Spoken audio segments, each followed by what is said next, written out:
প্রিয় মুসলমান ভাই ও বোনেরা, আসসালামু আলাইকুম।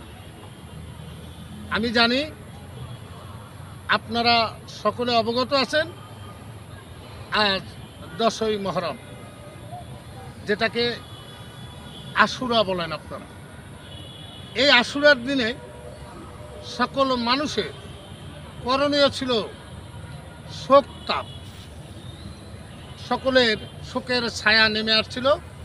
ইমাম হোসেনকে হত্যা করা হয়েছিল এই তারিখে, আজকের সেই 10ই মহরম। আজকের আমি দেখলাম বেশ কিছু তাজিয়া মিছিল সারা ঢাকার শহরে বয়ে বেড়াচ্ছে।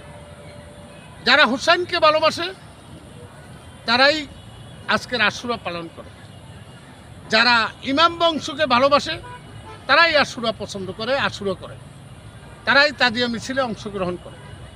যারা পাক পাঞ্জাতনকে ভালোবাসে তারাই আজকের এই আশুরায় অংশগ্রহণ করেছে।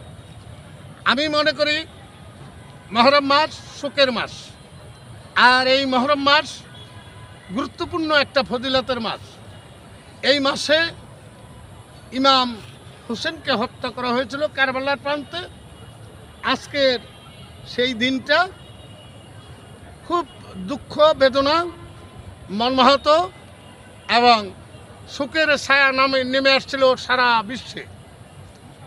ইমাম বংশ ইমাম হোসেনকে হত্যা করলে ইমাম বংশ ধ্বংস হয়ে যাবে এমন কোনো কথা নয়। কথাটা এরকম ছিল, যারা পাক পাঞ্জাতনকে ভালোবাসে, যারা মাওলা আলীকে ভালোবাসে, যারা মা ফাতেমাকে ভালোবাসে, যারা হাসান হুসেনকে ভালোবাসে, তারাই আজকের কাতর ছিল শোকে। কেউ চাঁদের 1 তারিখ দেখে আজকের 10 তারিখ তার রোজা, আজকের সে 10 তারিখ পর্যন্ত রোজা রেখেছিল, আজকে রোজা ভাঙছে। এবং এমন শোকে কাতর হয়ে যারা আছে তাদের জন্য এই কথাগুলি বলা।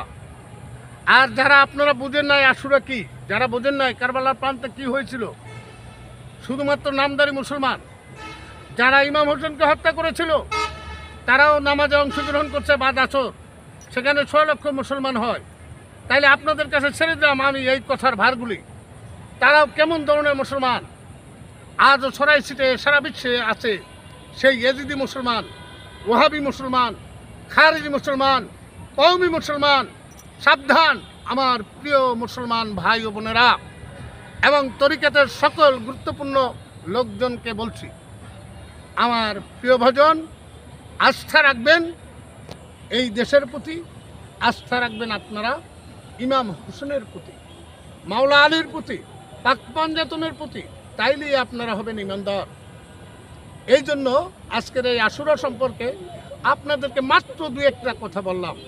আমার এই কথাগুলো যারা শুনবেন, যে যেখান থেকে শুনবেন, একটু মনোযোগ সহকারে শুনবেন। আরে ভাই 1 মিনিট 2 মিনিটের কথা, 3 মিনিটের কথা, আপনাদের কত সময় এখানে ওখানে অপচয় হয়ে যায়। আমার ভিডিওটা আপনারা পাইলে একটা লাইক দিবেন, শেয়ার দিবেন। যদি আমার কথার ভিতরে কোনো ভুল ত্রুটি থাকে আপনারা কমেন্টে লিখে জানাবেন।